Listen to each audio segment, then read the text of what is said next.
Hello guys, so finally I have received email from German embassy stating that my German student visa is approved and now I have to submit my passport for D visa stamping. So इस video में मैं आप लोगों के साथ सारा D visa stamping का process और एक्सपीरियंस शेयर करूंगा एंड आपके साथ कुछ ऐसी चीज़ें भी शेयर करूंगा जिससे अगर आपकी एग्जिस्टिंग वीज़ा एप्लीकेशन चल रही है आप उसको कैसे ट्रैक कर पाओ, क्योंकि यही सबसे बड़ा इशू होता है। सबसे ज़्यादा क्लूलेस स्टूडेंट इसमें ही होते हैं कि वो अपनी वीज़ा एप्लीकेशन को ट्रैक नहीं कर पाते कि उनकी वीज़ा एप्लीकेशन सही डायरेक्शन में चल भी रही है या नहीं चल रही। सो मैं आप लोगों को इस वीडियो में उसके बारे में भी बताऊंगा कि आप कैसे अपनी वीज़ा एप्लीकेशन को प्रॉपरली ट्रैक कर सकते हो। So before that, if you haven't subscribe to my YouTube channel, do subscribe to my YouTube channel. मैं आप लोगों के साथ ऐसी और इन्फॉर्मेटिव वीडियोज़ लाता रहूँगा। So without further edu let's get started. First of all मैं आप लोगों के साथ अपनी टाइमलाइन शेयर करता हूँ। मैं वेटलिस्ट में ज्वाइन हुआ था 5 जुलाई 2022 को एंड मेरे को स्लॉट मेल आई थी 28 सितंबर 2022। I was the last person at VFS new Delhi जिसको स्लॉट ईमेल आई थी before APS certificate was introduce. So मेरी अपॉइंटमेंट थी 5 अक्टूबर की। एंड अगर तो आपने मेरी अपॉइंटमेंट वाली वीडियो नहीं देखी जिसमें मैंने अपना वीज़ा एक्सपीरियंस शेयर किया है तो उसे भी जरूर देख लेना। उससे आपको जनरलाइज आइडिया मिल जाएगा कि कैसे आपकी वीज़ा अपॉइंटमेंट गो थ्रू होएगी। सो वो आपको बहुत ज़्यादा हेल्पफुल होएगी जब आपकी कमिंग डेज में वीज़ा एप्लीकेशन होगी। सो आपको पता होगा कि मेरे को क्या चीज़ें कैसे करनी है। मेरी अपॉइंटमेंट थी 5 अक्टूबर को एंड मेरी जो फाइल थी वो एम्बेसी गई थी 11 अक्टूबर को।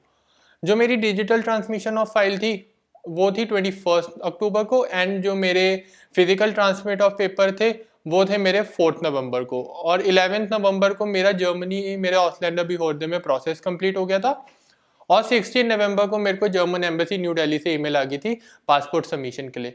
सो जैसे ही मेरे को पासपोर्ट सबमिशन की ईमेल आई थी मैंने साथ के साथ डी स्टैंपिंग की अपॉइंटमेंट बुक कर ली थी। अब डी स्टैंपिंग की अपॉइंटमेंट कैसे बुक करते हैं, प्रोसेस बिल्कुल सेम है जैसे आपने पहले बुक किया था। इस बार आपको स्टूडेंट वीज़ा की जगह आपको D visa stamping category select करनी है। जो आपको नियरेस्ट डेट मिल रही है तो आप वो ले लो। अब जैसे मेरे को 16 को ईमेल आया था और 17 की डेट मिल रही थी तो मैंने 17 की डेट मिल ले ली।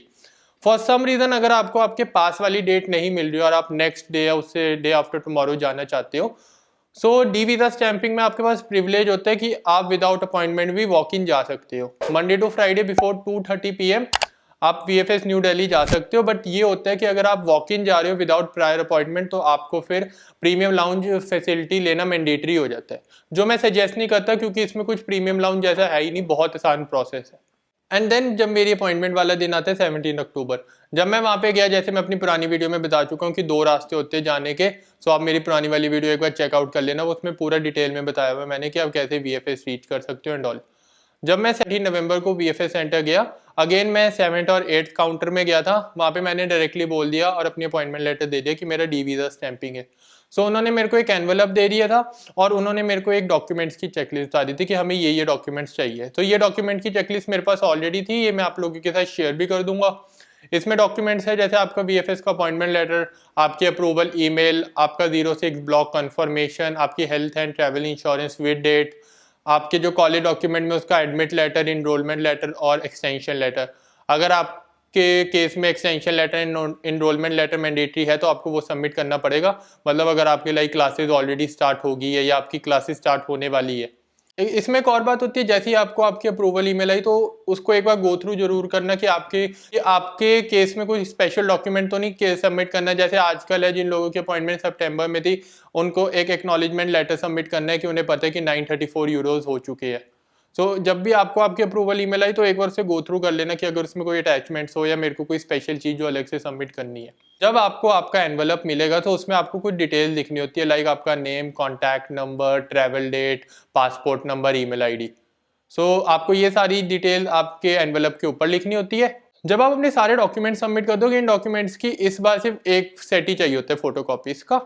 सो जब आप जाओगे, आप उन्हें अपने सारे डॉक्यूमेंट दोगे तो एक बार वीज़ा ऑफिसर आपके सारे डॉक्यूमेंट्स चेक कर लेगा आपके पासपोर्ट के साथ। एंड आपको जब आपके सारे डॉक्यूमेंट ठीक हो गए आपको बोलेगा कि काउंटर नंबर 16 से जाके G ब्लॉक की स्लिप ले लो। जैसे आप काउंटर नंबर 16 में जाके G ब्लॉक की स्लिप लोगे, वो आपको साथ के साथ एक और सिम दे देंगे फ्री, जो लिब्रा का उनका प्रमोशनल ऑफर चल रहा है वो वाला। एंड आपको बोलेंगे कि आप G ब्लॉक चले जाओ। सो आपको फिर G ब्लॉक में एंड में जाना है और राइट में जहाँ पे पिछली बार आपके बायोमेट्रिक हुए थे आपको वहीं जाना है 49, 50, 51 काउंटर्स में। आपका वहाँ पे टोकन नंबर आ रहा होगा तो आप देख लेना। अब मैं वहाँ पे 11 o'clock गया था तो मेरा प्रोसेस बहुत ज़्यादा फास्ट हो गया था। मेरे प्रोसेस को हार्डली 50 मिनट्स लगे थे, बट अगर आप थोड़ा लेट जाते रहोगे तो थोड़ा टाइम एक्सटेंड लगता रहेगा। तो मतलब आप अप्रॉक्सीमेटली हिसाब लगा लो 1 आवर से 2 आवर्स के बीच में आपका ईजिली प्रोसेस हो जाता है डी स्टैंपिंग का, क्योंकि बहुत फास्ट होता है, हमने पासपोर्ट ही सबमिट करना होता है। सो जब आपका टोकन नंबर आएगा, आप अपना पासपोर्ट, अपनी एनवलप सारा दे दोगे। सो वो एक बार आपकी सारी डिटेल्स गो थ्रू कर लेगा, आपसे पूछ लेगा। जब मैंने उनसे पूछा था कि आजकल कितना टाइम लग रहा है, तो उन्होंने बोला था आजकल 7 to 10 डेज में आपका स्टैम्प्ड वीज़ा घर पे डिलीवर हो जाता है। फिर बात आती है पेमेंट की। अगर तो आपने सारी पेमेंट ऑनलाइन करी होगी तो आपसे कोई चार्जेस नहीं लेंगे, बट अगर आपकी कोई पेमेंट पेंडिंग रह गई होगी तो वो आपको बोलेगी या तो कैश काउंटर में पे कर दो या कार्ड में। तो मेरा अप्रॉक्सीमेटली लगा था 1890। वो मैं एग्जैक्ट अमाउंट आपको यहाँ पे डिस्प्ले में बता दूंगा कि मेरे कितने लगे थे। तो जैसे ही आप अपना अमाउंट पे कर दोगे, आपको आईसीआर की रिसीट मिल जाएगी और वो आपका एनवेलप को पैक करके बोल देंगे कि आपका हो गया। सो आप वो लेके आप जा सकते हो। सो जैसे ही आपको आईसीआर मिल गया और उन्होंने आपका एनवेलप ले लिया, तो यहाँ पे आपका डी वीज़ा स्टैंपिंग का पूरा प्रोसेस कंप्लीट हो जाता है।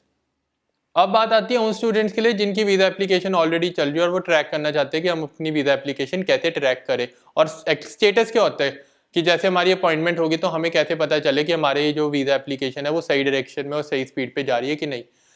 अगर आप एम्बेसी या कॉन्सुलेट को या वीएफएस की वेबसाइट पे किसी को भी बोलोगे, वीएफएस वाले तो अपनी ट्रैकिंग में लिख देते हैं कि आपकी फाइल एम्बेसी पहुंच चुकी है, फर्दर प्रोसेस एम्बेसी में हो रहा है। एम्बेसी और कॉन्सुलेट को कॉल करोगे, वो कह देगी कि अंडर प्रोसेस है। बट अगर आप असली में प्रोसेस जानना चाहते हो और क्या स्टेप्स होते हैं, सो इस वीडियो को एंड तक देखना। सो ये मैं आपको एक एग्जांपल लेके चल रहा हूँ कि आपकी कैसे फाइल प्रोसेसिंग चल सकती है। सपोज आपकी अपॉइंटमेंट 10 नवंबर को थी वीएफएस न्यू दिल्ली में, एंड आपके डॉक्यूमेंट एम्बेसी पहुंच गए 12 नवंबर को। सो उसके अप्रॉक्सीमेटली आप 10 डेज बाद ZZBBA को एक बार ईमेल लिख देना अपना वीज़ा स्टेटस पूछने के लिए। सब्जेक्ट में लिख देना स्टेटस रिगार्डिंग स्टूडेंट वीज़ा, और उसमें जो आपकी बॉडी होगी उसमें अपना नॉर्मल डिटेल लिख देना कि मैंने लॉन्ग टर्म स्टूडेंट वीज़ा के लिए अप्लाई किया, और उसमें फिर अपनी detail like name, passport number, date of birth mention कर देना। सबसे इंपॉर्टेंट आपका पासपोर्ट नंबर होता है, क्योंकि उसी पासपोर्ट नंबर से आपकी एप्लीकेशन ट्रैक होती है। सो जब आप इसको ZZBBA को ये ईमेल करोगे, सो वो अप्रॉक्सीमेटली 5 to 7 डेज लेते हैं रिप्लाई बैक करने में। सो जब रिप्लाई आता है उसकी 2 पॉसिबिलिटीज होती है। या तो सबसे पहला आएगा कि वहाँ पे आएगा कि we have not received any file under this passport number. इसका मतलब ये है कि अभी तक आपकी फाइल जर्मनी के लिए निकली नहीं है और अभी आपकी कॉन्सुलेट या एम्बेसी में ही प्रोसेसिंग चल रही है। अब इस सिनेरियो में आपको क्या करना है, आपको ZZBBA को एक और फॉलोअप ईमेल लिख लेना है और थोड़ा सा अटेंटिव रहना है कि अगर आपका कोई डॉक्यूमेंट पेंडिंग रह गया या आपकी कोई वेरिफिकेशन चल रही हो, तो आपको थोड़ा रहना है कि अगर एम्बेसी से आपको कॉल या ईमेल आ गया तो आप वो चीज़ जल्दी से जल्दी कर पाओ। एंड जो फिर उसके बाद आता है आपको ईमेल कि आपकी फाइल डिजिटली ट्रांसमिट होगी है या फिजिकली ट्रांसमिट होती है। अब इसका क्या मतलब होता है? इसका मतलब ये होता है जो आपका इनिशियल प्रोसेस है आपकी एम्बेसी या कॉन्सुलेट में इंडिया में, वो प्रोसेस कंप्लीट हो गया एंड आपका सारा प्रोसेस जर्मनी में होगा। तो जब डिजिटल चले जाती है उसके अप्रॉक्सीमेटली 10 to 12 डेज के बाद आपकी फिजिकल भी चले जाती है। एंड जब आपको ईमेल आ जाए कि आपकी डॉक्यूमेंट फिजिकल चले गए, तो उसके बाद क्या करना होता है आपको? उसके बाद आपको आपके सिटी के ausländerbehörde में ईमेल लिखना है कि ऐसे ऐसे मेरी अपॉइंटमेंट है, ये मेरा पासपोर्ट नंबर है और मेरे को ईमेल आ चुका है कि मेरी फिजिकल फाइल पहुंच चुकी है, सो प्लीज़ आप नीडफुल कर लेना। ये कोई चीज़ ऐसी गारंटी नहीं होता कि आपको आपका वीज़ा एप्लीकेशन बहुत फास्ट हो जाएगी। हाँ, बट ये रखता है कि आपको इन लूप में इंटैक्ट रखता है, आपको आइडिया रहता है। क्योंकि जब मैंने अपने ausländerbehörde में ईमेल लिखा था तो अब उन्होंने बोला था कि कोई बात नहीं, जैसे ही आपके हमारे पास फिजिकल डॉक्यूमेंट्स आएंगे, हम 1-2 दिनों में आपकी प्रोसेस करके निकाल देंगे। तो इसमें कुछ ausländerbehörde बहुत हेल्पफुल होते हैं, वो आपको सारी डिटेल शेयर कर देते हैं। कुछ नहीं होते तो एक बार आप ईमेल लिख लेना तो आपको आइडिया मिल जाएगा कि आपके ausländerbehörde के क्या क्या स्टेटस है। अब जब वहां से आपके जर्मनी से प्रोसेस कंप्लीट हो जाता है तो ZZBBA में भी आएगा your process has been completed. अब इसका मतलब ये है कि आपका जर्मनी में सारा प्रोसेस कंप्लीट हो चुका है, जर्मनी से भी आपको एक आंसर मिल चुका है। अब एक आपको आपकी जो एम्बेसी या कॉन्सुलेट है उन्होंने आपको फाइनल आंसर देना है, वो अप्रूवल या रिजेक्शन का। कुछ स्टूडेंट्स को विद इन 3 डेज में अप्रूवल ईमेल आ जाती है पासपोर्ट सबमिशन की, कुछ को 10 to 12 डेज लगते हैं। तो ये आपको एक वेग आइडिया लगा लो कि 3 to 10 डेज के बीच में आपको एक अप्रूवल ईमेल आ सकती है। तो अटेंटिव रहने कि जैसे ही आपको ईमेल आए आप अगले दिन की डी वीज़ा स्टैंपिंग की अपॉइंटमेंट बुक कर लो कि आपका टाइम वेस्ट ना हो। और जब आपको फिर अप्रूवल मेल आ गया, आपको डी वीज़ा स्टैंपिंग होगी, फिर तो मैं उससे वो सारा प्रोसेस आपके साथ ऑलरेडी डिस्कस कर ही चुका हूँ। सो गाइस, ये तो थी मेरी डी स्टैंपिंग वीज़ा की एक्सपीरियंस वीडियो एंड आप कैसे अपनी वीज़ा एप्लीकेशन ट्रैक कर सकते हो। अगर तो आपको ये वीडियो अच्छी लगी तो do hit the like button. अपने फ्रेंड्स के साथ इस वीडियो को जरूर शेयर करना जिनकी अपकमिंग जिनको अप्रूवल ईमेल आ चुकी है या वो अपनी वीज़ा एप्लीकेशन ट्रैक करना चाहते हैं। एंड अगर आपकी कोई क्वेरी है जो आप पूछना चाहते हो तो उसे कमेंट सेक्शन में लिख देना, तो मैं सब क्वेरीज का आंसर दे देता हूँ। And don't forget to subscribe the channel for all the future details regarding Germany.